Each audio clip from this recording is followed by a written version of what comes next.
So, good afternoon, I think, for most, I don't know. There's people from all over the place. So, wherever you are, I hope you're having a great day. My name is James Allen. I currently work at the Kentucky Department of Education in the Office of Education Technology. I specifically support our school librarians throughout the state and the public schools. And I am on a digital learning team. So there's a few of us, like we have a person who supports computer science teachers, digital learning coaches, another few people that help with a student technology leadership project, which is pretty cool. We'll have to talk about that in another session.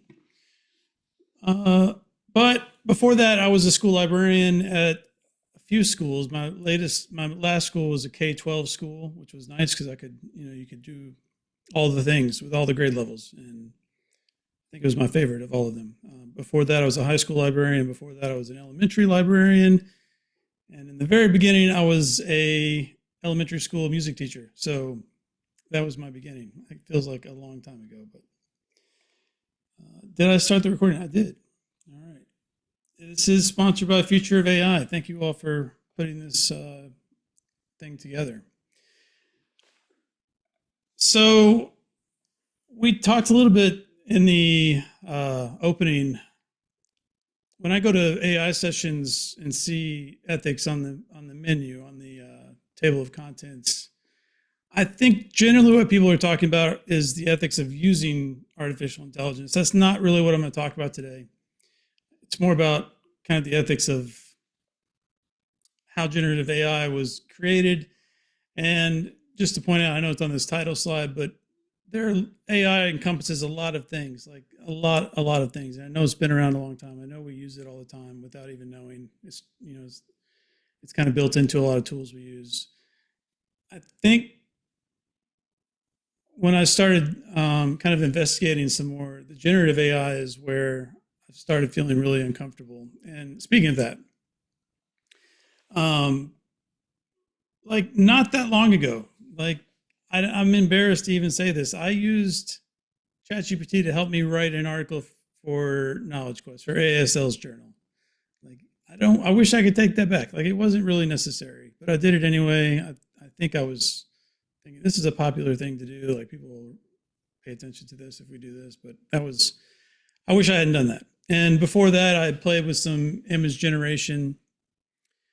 And I think from the very beginning, I just had this kind of weird feeling in my stomach, like something wasn't right. And it wasn't just an Instagram filter. I mean, it's creating the whole thing. And I'm like, how can it do that without using real humans' data and work?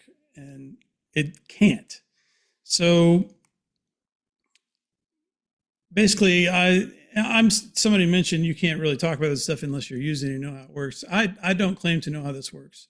And I really don't claim to have any answers today. I'm just basically sharing all the questions that go through my head on a regular basis with you. So I hope that helps you. It won't help you if you're looking for answers, but maybe it'll help you think of some things in the future. I really suggest reaching out to some people and following them. I've been listening and reading from some different people than I normally would. And I feel like the AI in education, the folks who are really pushing that, supporting that, and cheerleading that, those folks are easy to find. Like they're the ed tech leaders that we already follow. One's a good friend. He wrote a book, and I'm excited for him, but it's just, I kept going to the same sessions and the same webinars and hearing the same messages. And none of those messages really talked about the things that are in this session. I really would suggest following Tom Mullaney. He has an article here that I have linked on some folks you should follow, and it's a really good list. The Mystery AI Hype Theater podcast, every episode, I'm like, I did not even think that was a thing. And they are spending the time and going out and finding the crazy stories and the crazy claims that these companies are making. So I would highly recommend that one. And really all the people on this list. And Alyssa's Facebook group that she has, the AI for school librarians, I think is the title. So definitely follow that. This next part, I feel like I should have talked to this guy. Let's see. Let's go back one. Oh, come on. I broke my slide. That's okay. You can do it, computer. Bless. All right.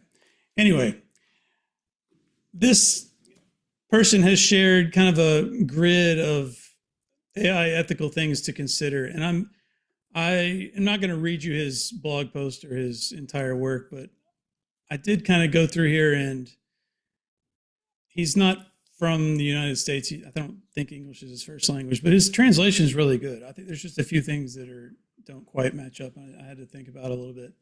But this first part, this accountability projection, I really noticed it not too long ago. Just the other day, I was like doing a really close reading of Canva's AI terms and Adobe's AI terms.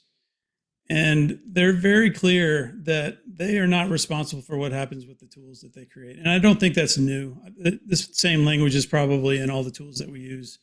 But I think it's telling. Like they're not willing to take responsibility for what happens with these things. And I think we have to be really careful about pushing that on our students. Like, it feels really weird. I just put this in quotes because he had it on his website. Machines aren't unethical, but the makers of machines can act unethically. And this next one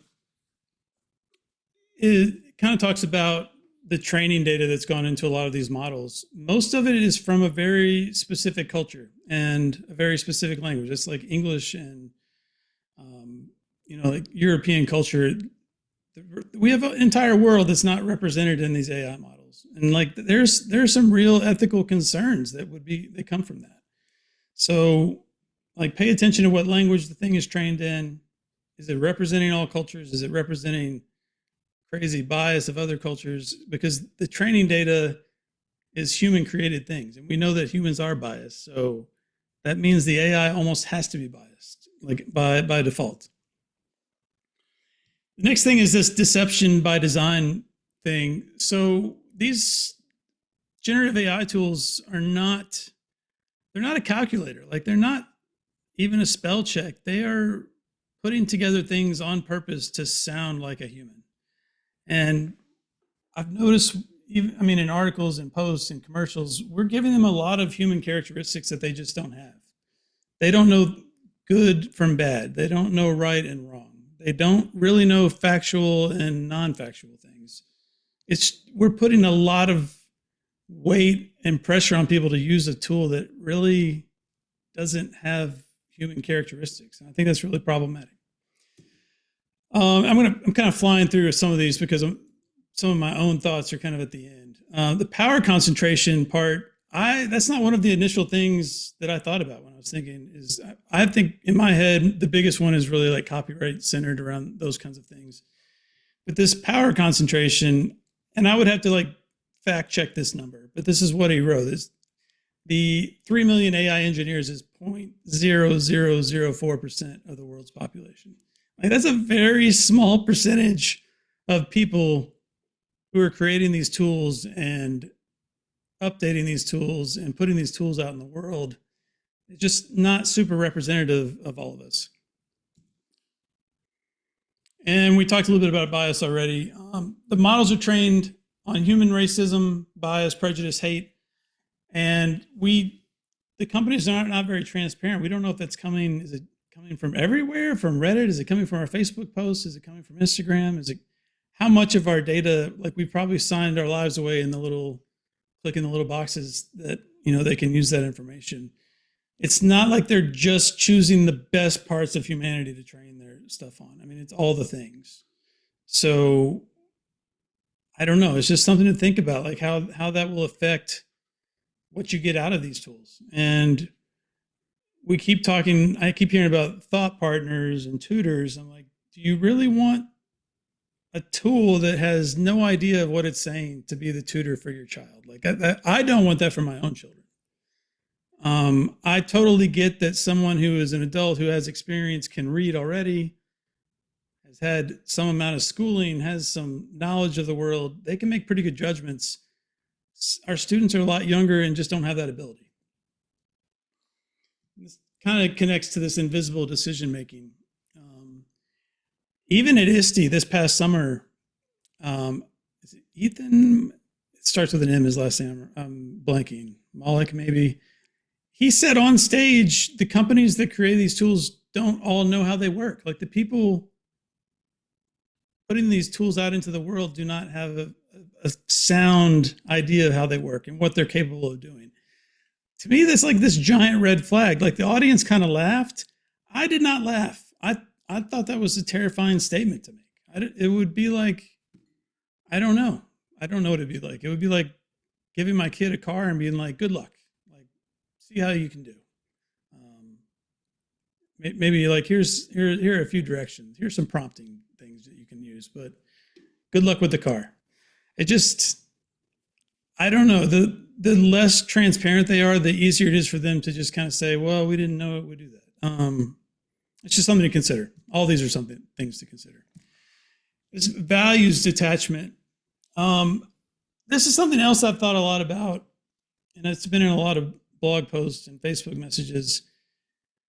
I was in a PD, and I wish I knew. I put the link here to some other quotes that are like this. They kept saying the power is in the struggle, and they were talking about, kids having to work through things. And I think it's probably true for adults too. Like I don't really learn a technology tool until I use it and play with it and experiment with it. And I feel like generative AI is taking some of that away. And I'm not talking about playing with the generative AI tool. I'm talking about having it create my digital signage instead of me creating the digital signage. Yeah, like I would never get better at graphic design if I just never did graphic design. And then if you translate that down into like what we're teaching kids and what we want them to be able to do in school, what we want them to take away from school, to be lifelong learners, to be able to work in situations that are new, that are novel, that are different. I don't directly see the connection to AI and how that's helpful. I mean, I kind of do. I kind of get that, well, it can give you some ideas. I'm like, well, there's already ideas out there. There's humans that can help you with things. I just don't think there's a magic, easy way out of the work the way that it's being promoted, especially to teachers. We talked some earlier about misinformation. I'm at the Department of Education now. I don't have my own students. So, I mean, it would cause me some real anxiety to enter this into this kind of instruction, like teaching my students how to trust things, how to research things that are not researchable. Like my mind kind of goes blank sometimes. Like it would be really hard. It makes it harder. This is not making things easier to source, to cite. Like the actual source itself, the AI doesn't even know where it came from. I get that it kind of comes in, gets translated into some bits and bytes, and there's probabilities involved. And I know it's not a direct copy of the article that it's pulling from. But because of that, it's also not able to tell you where the information came from. I can't give something credit. I can't give someone credit. I can only say, well, I use ChatGPT. That tells me nothing. I mean, it basically tells the end user, you made this up. You have no idea where you got it.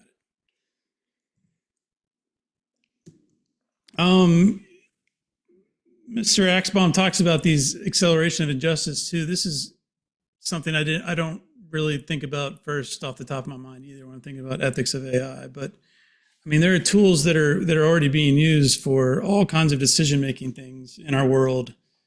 And if that's being based on models that are already biased, already racist, already whatever the word is, that's super problematic too. I mean, it's something we have to think about.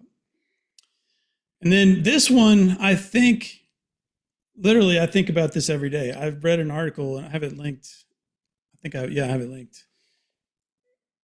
Companies pay these workers in Africa, other parts of the world, like pennies on the dollar to sit and look at terrible images in order to make the products that we use safer.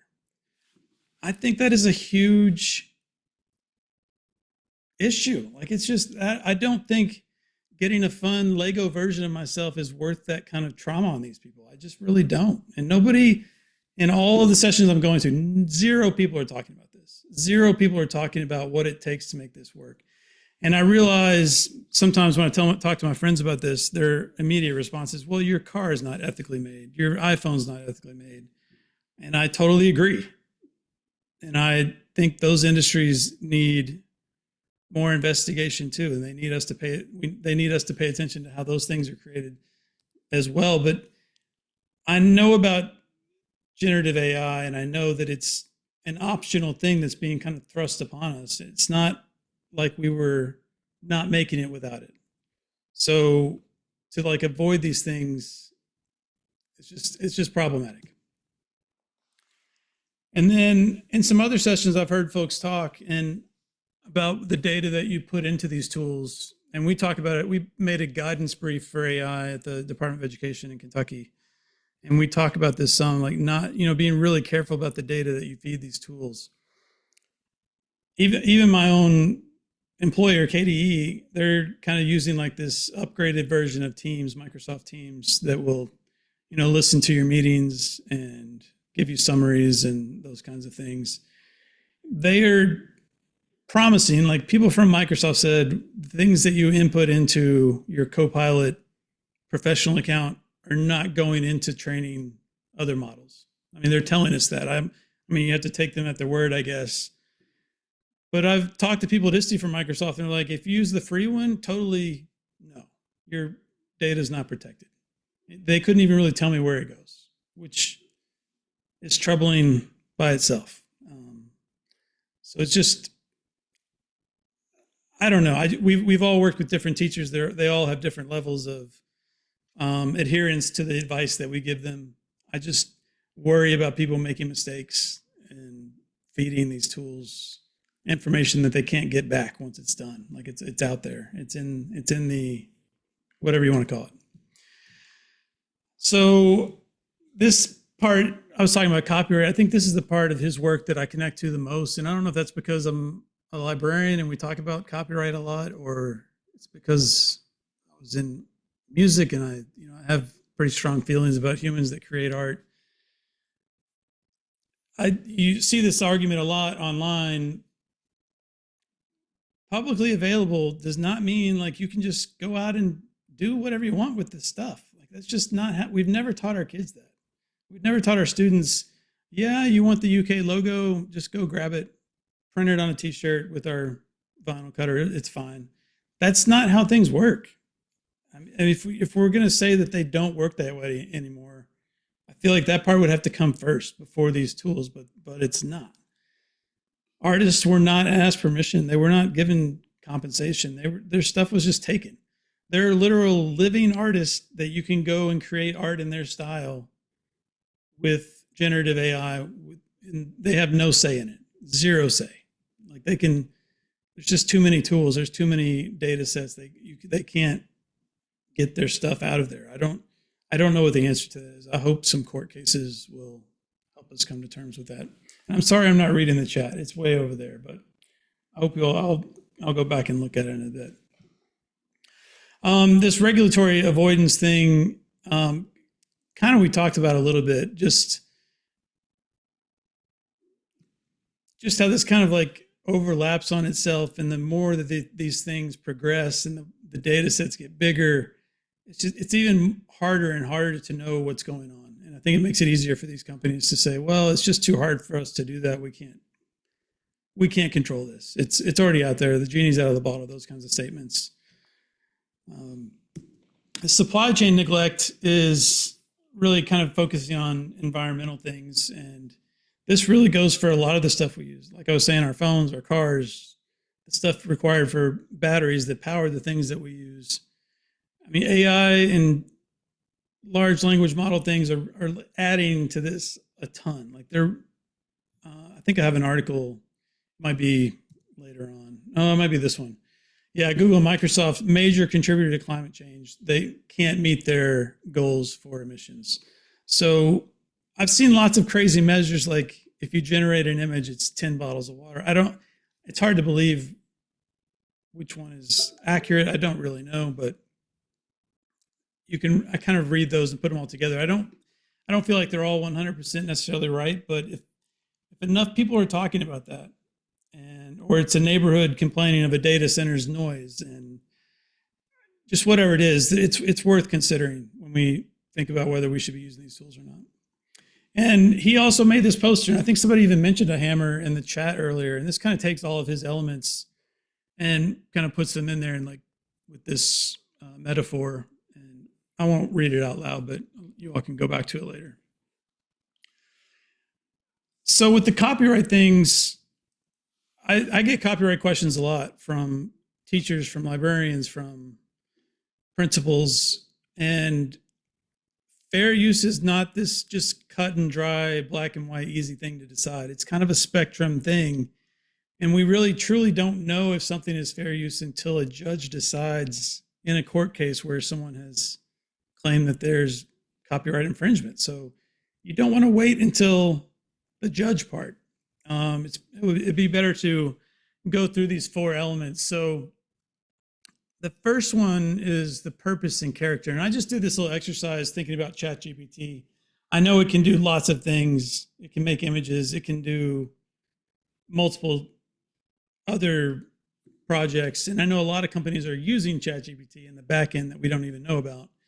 They'll say they have this teacher tool, but really, I think it's just some fancy prompting on top of ChatGPT that we don't really see. So first, the purpose and character. For ChatGPT, it is definitely a for-profit commercial thing. So that does not lend itself to fair use. That would be on the not fair side of things. The next one is the nature of the work. Sorry for skipping through that. And the nature is kind of like, is it creative work? Is it imaginative work? Or is it facts, things that we just know? So the more factual things, that leans more towards fair use. The more creative things lends towards not fair. We don't really always know what they've used to train their models, so it's kind of hard to answer this question. I could see in some cases this might be fair, in some cases it might not be. So it just depends on what the input data is. But I kind of lean a little bit towards not fair, since permission was not asked for definitely copyrighted things. And then there's the amount. So I'm pretty sure companies are taking in the entire work. Like, they're not just looking at one part of my photo, they're taking the entire photo. They're taking the entire piece of art, the entire piece of music. I have heard that companies are even training on YouTube videos, like the still images of each frame of videos. So I would say that's substantial, and that does not lend itself towards fair use. And the effect on the market is really complicated too. It's hard to prove that what ChatGPT is doing is affecting my own individual value of my work, but I can definitely see arguments both ways, and I kind of lean towards this one as not fair as well. I actually asked this question on this ALA think tank group last night, and there's four options here. It's like generative AI trained on copyright works is fair use, and using the tool is fine. Or it's infringement, but using the tool is still fine. And that third one that has 98% of the votes, generative AI trained on copyrighted works is copyright infringement, and tools created from that infringement should not be used. The vast majority, 364, chose that one. And I know this is trying to simplify AI into one little tiny box, and I know it's more complicated than that, but it's at least one measure. And some people actually wrote in some other answers. I thought I had that locked, but I didn't. So those are there if you want to read those. Some of them are good, but they're not all talking about just copyright things. Hank Green, you might follow him on some platforms, kind of did a similar poll on Twitter. He had 38,000 votes though, and similar results. I don't know about exactly what gray area means, but and then his follow-up tweet was, if the universe went by these rules, there would be precisely 0 generative AI companies. So I think that's telling. I don't know who his followers are. I know it's not a scientific poll, but I think it's worth considering.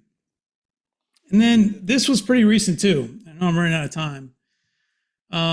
Jake Miller kind of made this post about lizard brain, and this is people who are afraid of AI have lizard brain, and I have some pretty strong feelings about that. I think it's a little degrading. I get that lizard brain is, however you want to say it, is, part of scientific study of the brain and different parts of it, and our natural reactions to things. But I'm not afraid of the AI. I'm just asking really hard questions that I feel like people would rather ignore.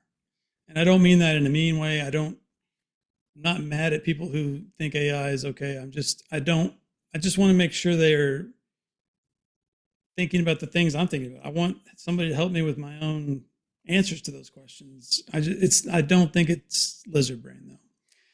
The other thing is this constant push and rush for us to use this stuff. This image here I created in Adobe Express from 10 minutes of Facebook scrolling.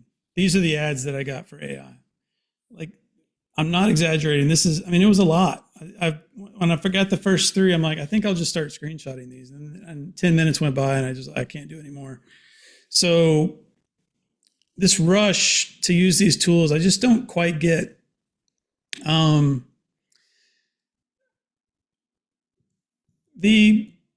With the rush part of the time, I see a lot of commercials saying this will save you time, but like, what are we doing with that time? Are we giving it back to teachers to be with their families? Are we paying them less? If it's a worker at Amazon, are we going to just let them have time off and still get paid? Are we going to have fewer workers? Like, what does the benefits that they're saying AI has, like, what does that mean? What is the end result of that?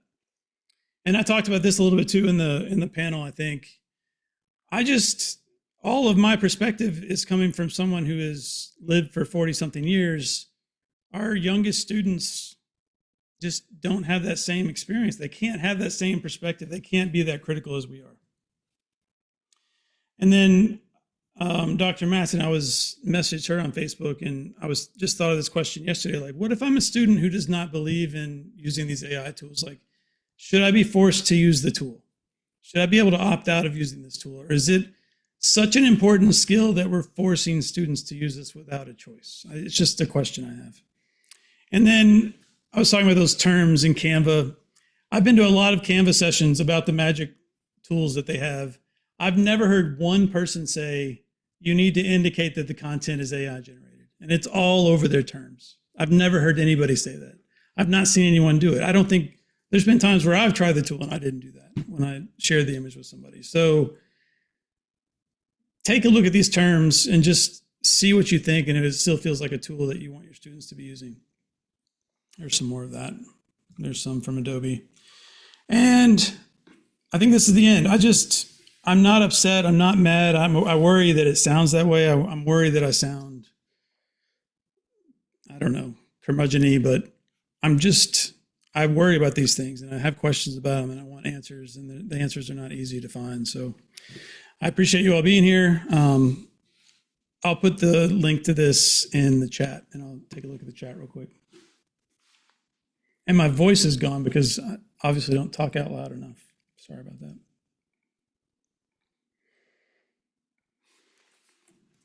Here's the link to those Adobe slides.